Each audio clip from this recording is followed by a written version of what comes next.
Welcome back to the channel. Today we're going over my top 10 San Jose Sharks prospect list. So this is a very opinionated list, a very individual list. You know, it might differ from how you see the top 10 prospects and might differ how from anyone else might see the top 10 prospects for the Sharks. But one thing I think we can all agree on is that the Sharks have a very exciting prospect pool right now. And that's in addition to all the young talent they have on the roster. So my cutoff for a prospect on the Sharks is going to be someone who's played less than half of a full season in the NHL. If you've played less than half a full season, then you're a prospect, and if you're over that, you're not. So Sam Dickinson, for instance, he's not a prospect anymore, but an Igor Chernyshov, he played most of last year in the AHL, so he is still considered a prospect in my mind. And the way we're going to be doing this is that I'm going to have three key things that I'm looking at for each player. It's their realistic ceiling. So that's like the 90th percentile outcome. Like, what's the realistic ceiling for what this person could hit? Their realistic floor, so like the 10th percentile outcome for them. And then their most likely outcome if they make it. So if this person makes it to the NHL, what is their most likely role? Without being too unrealistic there, hopefully. You know, I like to say realistic ceiling and realistic floor because you could argue some crazy things for people for their absolute ceiling. I don't like to put ceilings on players. 7th round pick Joe Pavelski, I'm sure people's ceiling for him would have been, a heck of a lot lower than he ended up making it. So I don't like to put real ceilings on people, but a realistic ceiling that's like, okay, very unlikely, it's probably like a 5% chance or less that this person's going to get above their realistic ceiling. That's what I'm going for here. Next up, a few honorable mentions before I get to the top 10 list. Just some people who probably would be in the top 10 prospect pool for a lot of other teams, but because the Sharks are so deep, they don't quite make the cutoff. So Nolan Allen, Ethan Cardwell, Cole McKinney, Teddy Mutrin, and Carson Wetch on the outside looking in. And one other thing I want to look at here was the number 10 pick for my prospect pool rankings. So I had three players I was very torn over at number 10, and I'm going to show you guys what I mean here.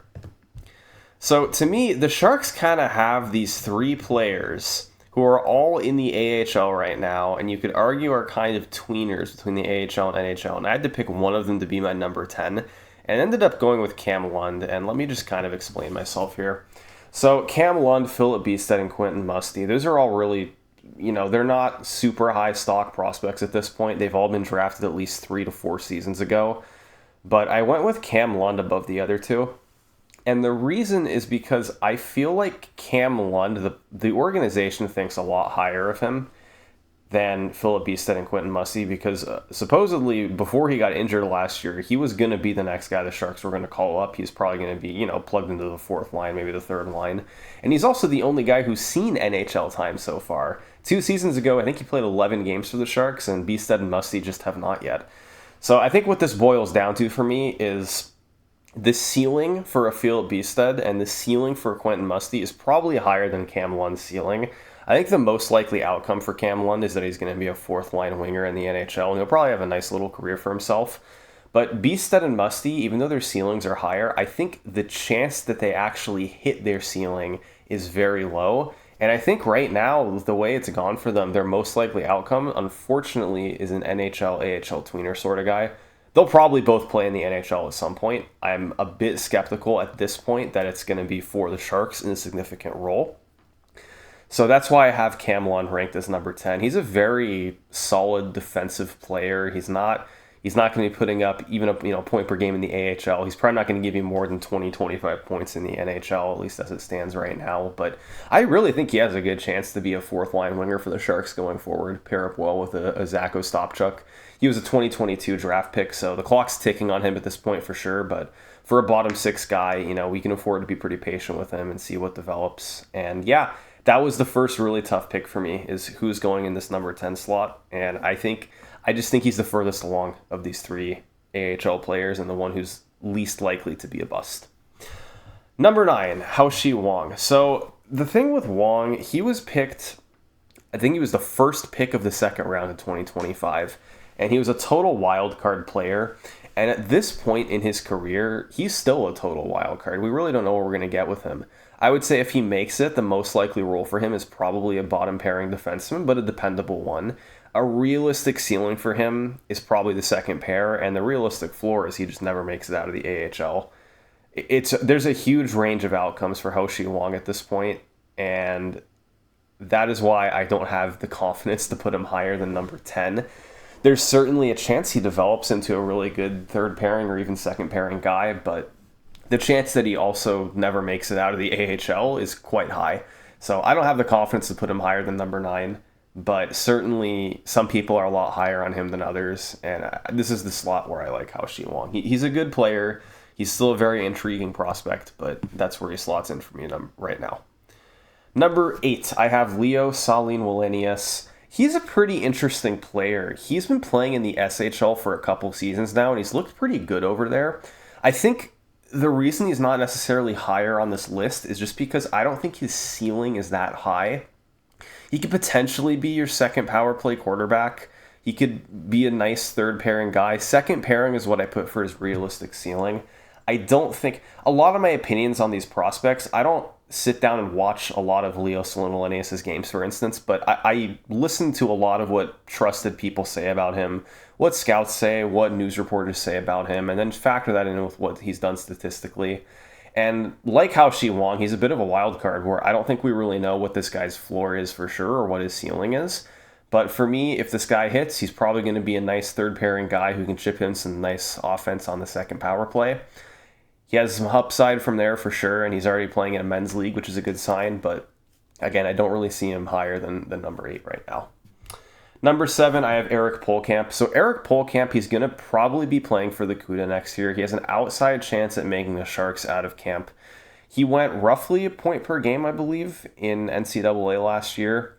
He was drafted, I think he was like an overager in 2023 when we drafted him. And much like, look, his most likely and his realistic ceiling and his realistic floor, they match perfectly with Ho-Chi Wong. The thing with Polkamp, though, is he's so much more developed as a prospect and later into his career that I feel like we have a pretty solid idea that there's a pretty good chance he's going to be an NHLer. There's no guarantee, but there's a very good chance this guy's at least a third pairing defenseman. The realistic ceiling for him, probably not going to be a top pair guy with Eric Polkamp. I think if things really hit, he could be a second pair guy, but most likely he's a third pair guy, maybe could run a power play, but of course, realistic floor, there's still a chance this guy never really makes the NHL and he's stuck in the AHL. So I have him at number 7. I like Eric Polkamp a lot. I think there's a few guys who have passed him in the depth chart still, even though he's come up quite a bit, but I do like Eric Polkamp, and he's number 7 in a very strong San Jose Sharks draft pool. Number 6, Luca Cagnoni. I'm a Cagnoni truther. I really like Luca Cagnoni, and the reason for that is because I think his ceiling is very high. I've listened to some other people talk about Luca, and again, they put a ceiling on him that I just don't think is fair given what he's done in a professional league as a short and young player. I think if you're saying anything, I see why people put a ceiling of him being on the second pair, but he's done enough offense at this point in the AHL that I think if he really hits and he keeps rounding out his defensive game and his offensive game continues to grow like it has the past couple of years, there's a chance this guy could be like a top pairing defenseman and running being the power play quarterback on our number 1 unit. I don't think that's out of the question for him. I don't think it's that likely. I think the most likely outcome for Luca at this point, assuming he makes it, is he's like a second pairing to third pairing guy who maybe runs your second power play. That's how I see him at this point, and I'm pretty high on Luca, I admit. But also with Luca, I could see him being an NHL-AHL tweener. He isn't tall. You don't know fully what you're going to get with his defensive game. That could limit him. But again, there's just this huge range for Luca Cagnoni right now. And I think the ceiling is just super intriguing on him. And we don't fully know what we're going to get yet. And hopefully in this upcoming season, he's going to get a chance to play on the power play and might even start the season with the Sharks. So that'll be a really good chance for him to grow as a player. But just a really good draft pick for the Sharks in, what year is that we drafted him? I think 2023. So he's still pretty young, especially for a defenseman. And yeah, I like him as the Sharks' number 6 prospect.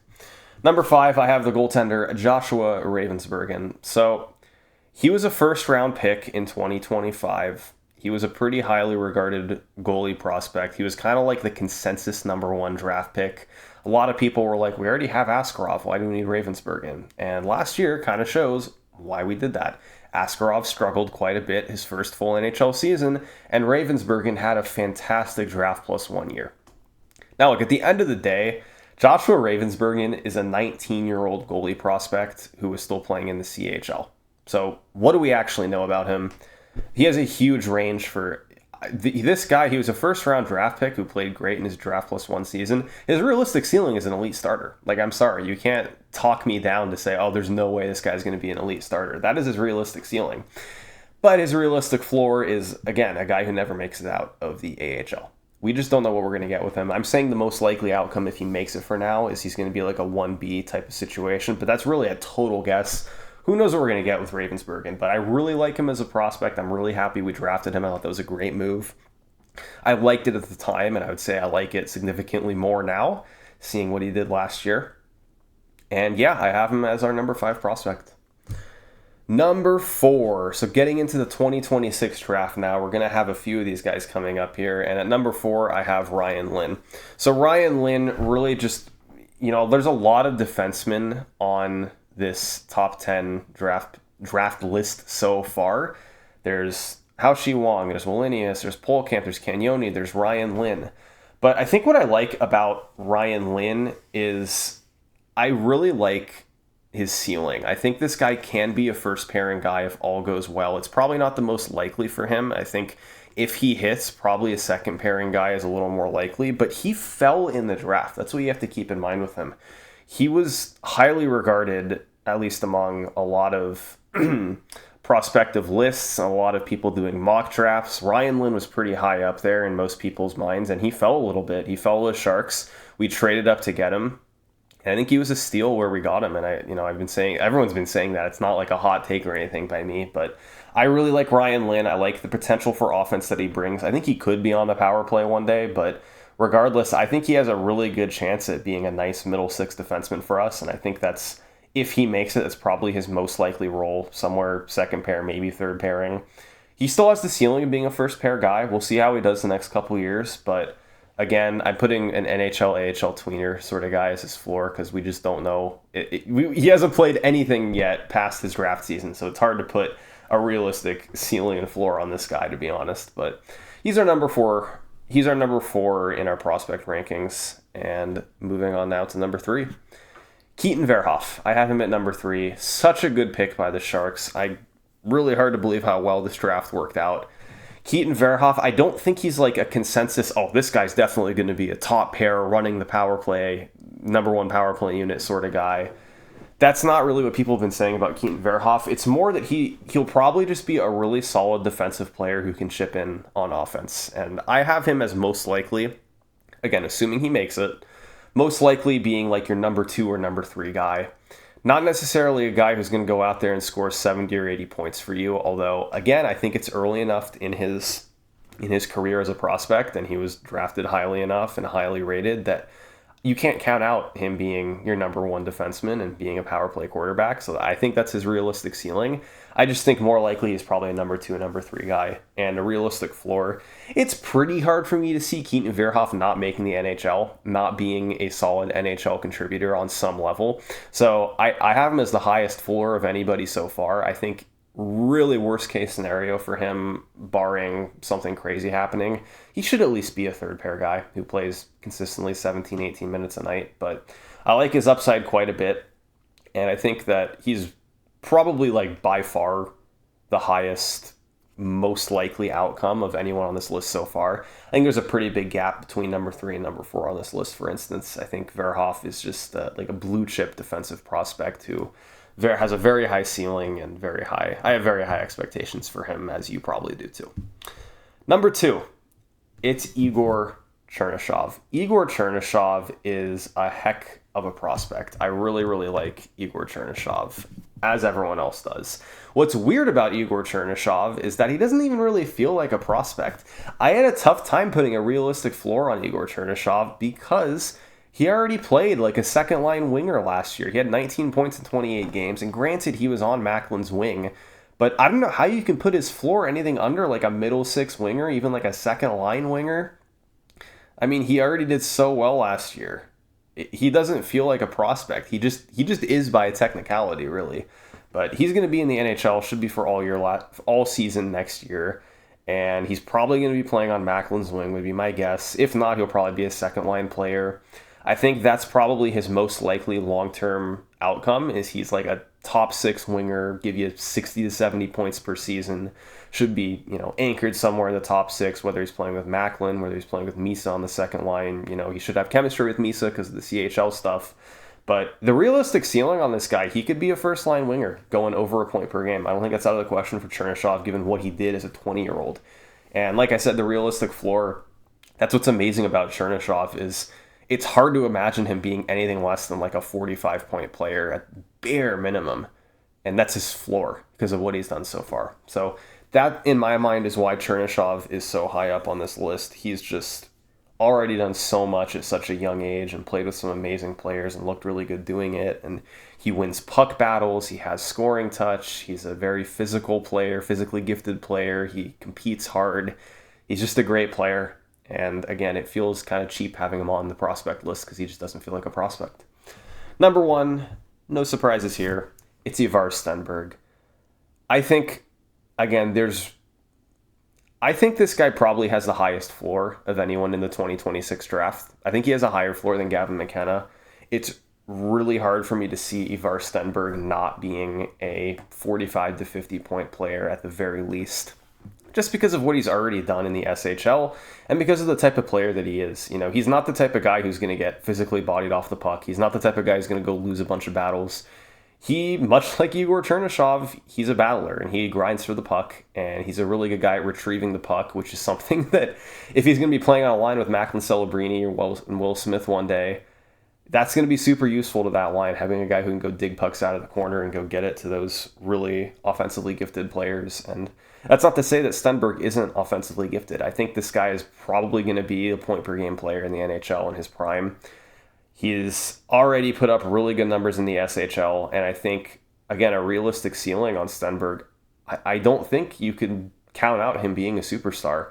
Maybe not on a Macklin Celebrini level, but could this guy be like a 95, 100-point player? I don't think it's out of the question. He's really, really good. He might not have the likelihood of doing that someone like a Gavin McKenna might have right now, but don't count him out. Again, to me, most likely this guy's going to be a first-line winger, putting up 80 points per year, something like that, and just being a dog going to get the puck for his line mates. And he's just an amazing prospect. It's the Sharks, I've mentioned this before, and everyone's mentioned this before, it's not news, but the Sharks are so lucky that they got to draft this guy. It's so ridiculous after the really solid season they had last year at 86 points, the fact that they were able to add potentially another superstar and like a top 6 practically guaranteed player to their lineup again. It really wasn't deserved, but we'll take it. We got the lottery luck, and it's amazing that we actually have prospects better than Keaton, Verhoeff, and Igor Chernyshov in our system. It's kind of an embarrassment of riches there at the top, in addition to the NHL talent that we have. So that'll do it for now, guys. That's my top 10 prospect list. I look forward to seeing what you guys come up with during the rest of the offseason. There should be a lot of intrigue here. I'm curious to see if people have Cagnoni ranked as high as I have him ranked, where people have the 2026 guys ranked that we just drafted. I'm very curious to see what you guys think. So please let me know down below what you thought of my rankings. Thank you very much for watching, and I'll be back soon with some more San Jose Sharks predictions and some off-season content. So see you guys later.